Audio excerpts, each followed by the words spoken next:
Assalamualaikum warahmatullahi wabarakatuh. Terima kasih telah mengklik video ini.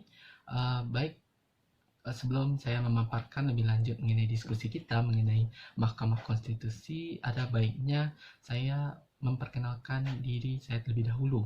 Perkenalkan, saya Fadil Kurniawan. Saya NIM 1910111007. Saya merupakan salah satu mahasiswa dari Hukum Acara Mahkamah Konstitusi kelas 2.3 yang diampu oleh Bapak Beni Karisma Arasuli SH-LM.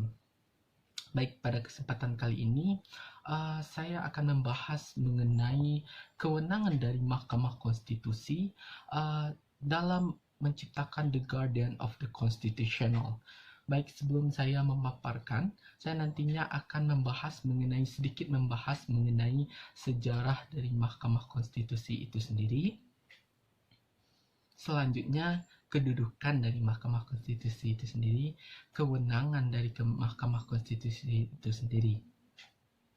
Baik, jika kita melihat kepada sejarah pembentukan Mahkamah Konstitusi itu sendiri, diadopsi dari ide MK atau Constitutional Court dalam amandemen yang dilakukan oleh Majelis Permusyawaratan Rakyat pada tahun 2001, sebagaimana yang dalam ketentuan Pasal 24 ayat 2, Pasal 24C dan Pasal 7P Undang-Undang Dasar 1945 dari hasil perubahan ketiga yang disahkan pada 9 November 2001.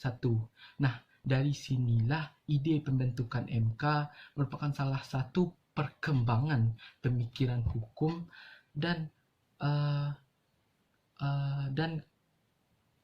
kenegaraan modern yang muncul di abad ke-20. Jadi, pembentukan Mahkamah Konstitusi di Indonesia itu sendiri hasil dari ide konstitusi yang bersumber dari perubahan ketiga Undang-Undang Dasar 1945. Baik, setelah disahkannya perubahan ketiga Undang-Undang Dasar 1945, maka dalam rangka menunggu pembentukan MK, Mahkamah Konstitusi, Majelis Permusyawaratan Rakyat atau MPR memberikan kewenangan kepada MA untuk sementara waktu menjalankan fungsi MK sebagai the guardian of constitutional itu sendiri. Jadi intinya sebelum MK itu nantinya sebagai the guardian of constitutional atau pengawal dari konstitusi, maka MPR sementara waktu memberikan kewenangan tersebut kepada MA atau Mahkamah Agung. Maka setelah disahkannya Undang-Undang Nomor 24 Tahun 2003 tentang Mahkamah Konstitusi, maka secara legalitas Mahkamah Konstitusi itu sendiri sudah sah atau mempunyai kekuatan legalitas di Indonesia. Tahukah teman-teman berapa anggota dari hakim Mahkamah Konstitusi itu sendiri? Oke, jumlah hakim dari Mahkamah Konstitusi tersebut berjumlah 9 orang hakim. Dari mana sumber hakim itu sendiri berasal? Yang pertama adalah 3 orang hakim berasal dari presiden. Jadi presiden yang menetapkan 3 orang majelis hakim itu sendiri. Yang kedua adalah 3 orang yang berasal dari atau sumbernya berasal dari DPR. Yang ketiga adalah 3 orang Mahkamah Konstitusi yang ditetapkan oleh Mahkamah Agung. Jadi 9 orang hakim Mahkamah Konstitusi itu sendiri berasal dari sumber yang berbeda. Yang pertama adalah 3 orang dari presiden, usulan presiden, 3 orang usulan dari DPR, dan 3 orang usulan dari Mahkamah Agung. Nah, selanjutnya berbicara mengenai kewajiban dan kewenangan dari Mahkamah Konstitusi itu sendiri.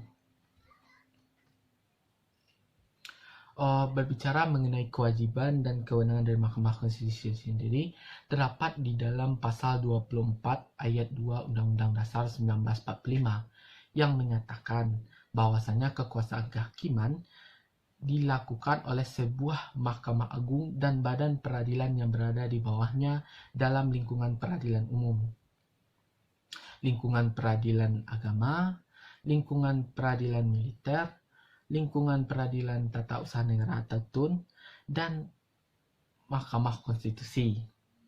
Berdasarkan ketentuan tersebut, Mahkamah Konstitusi merupakan salah satu pelaku kekuasaan kehakiman dalam selain dari Mahkamah Agung. Jadi Mahkamah Konstitusi sendiri mempunyai kedudukan dan kewenangan yang kuat di dalam pasal 24 ayat 2 itu sendiri. Nah, berdasarkan pasal 24C ayat 1 Undang-Undang Dasar 1945 ditegaskan kembali dalam pasal 10 ayat 1 huruf A sampai huruf 4 Undang-Undang 23 sampai dengan Undang-Undang 24 tahun 2003, kewenangan Mahkamah Konstitusi itu sendiri adalah yang pertama nih ya, menguji undang-undang terhadap Undang-Undang Dasar 1945. Di kewenangan dari Mahkamah Konstitusi itu sendiri adalah menguji undang-undang terhadap Undang-Undang Dasar 1945. Selanjutnya, nomor 2 adalah memutus penyelesaian perselisihan lembaga negara yang dimana diatur dalam Undang-Undang Dasar 1945. Yang ketiga adalah menguji menyelesaikan perselisihan atau membubarkan partai politik. Selanjutnya partai politik. Nah, yang keempat adalah memutus hasil sengketa pemilihan umum. Dan MK mempunyai kewajiban di dalamnya 4 kewenangan dan 1 kewajiban dalamnya, yaitu di mana di dalam ini pasal 10 ayat 2 Undang-Undang 24 tahun 2003, kewajiban dari Mahkamah Konstitusi itu sendiri adalah memutus hasil pendapat pemakzulan atau impeachment dari DPR terhadap di mana dalam hal ini melakukan impeachment DPR terhadap presiden dan wakil presiden yang diduga melakukan pelanggaran hukum atau pelanggaran yang bersinggungan dengan Undang-Undang Dasar 1945, seperti halnya pelanggaran hukum, melakukan perbuatan tercela, korupsi, penyuapan, dan tindak pidana lainnya di dalamnya. Nah, berdasarkan dari kewenangan dari Mahkamah Konstitusi itu sendiri, kita harus mengetahui bagaimana kedudukan dari Mahkamah Konstitusi itu sendiri. Kedudukan dari Mahkamah Konstitusi dalam Ketatanegaraan Indonesia adalah sebagai lembaga negara yang menjalankan fungsi yudisial dengan kompetensi objek perkara ketatanegaraan, di mana keberadaan dari Mahkamah Konstitusi dipahami sebagai pengawal konstitusi atau the guardian of the constitutional, memperkuat dasar dari konstitusionalisme dalam Undang-Undang Dasar 1945. Oleh karena itu, Mahkamah Konstitusi mempunyai kewenangan dengan batasan yang jelas. Nah, sebagai lembaga yang memiliki fungsi yudisial, itu mempunyai kedudukan yang jelas. Selanjutnya,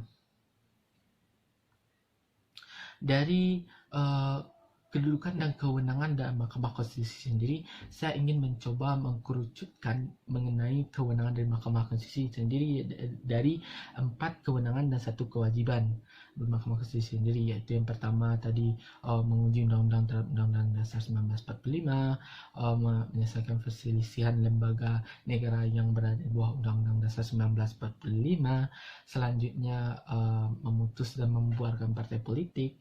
Ya, selanjutnya ada tadi kita membicarakan mengenai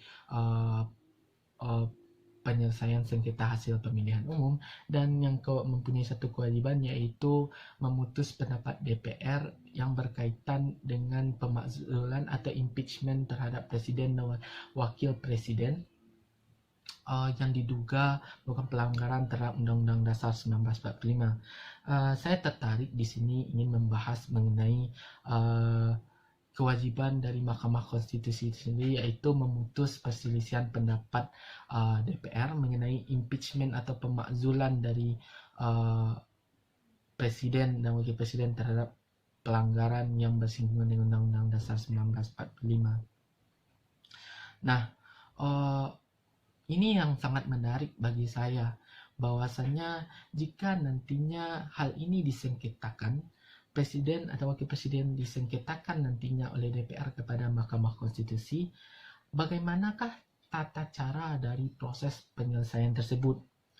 Apakah nantinya presiden dan wakil presiden itu nantinya seperti pada peradilan umum, yaitu peradilan tinggi atau peradilan negeri, di mana presiden dan wakil presiden duduk di persidangan itu sendiri, dan siapakah nantinya yang akan berfungsi sebagai lawyernya? Apakah sekretaris negara, apakah menteri, atau siapa gitu? Ini kan menjadi persoalan yang menarik gitu untuk dibahas. Jadi di sini saya ingin membahas mengenai hal tersebut. Bagaimanakah tata cara dan prosesnya, dan bagaimana syarat-syarat bisa melakukan pengajuan tersebut. Nah,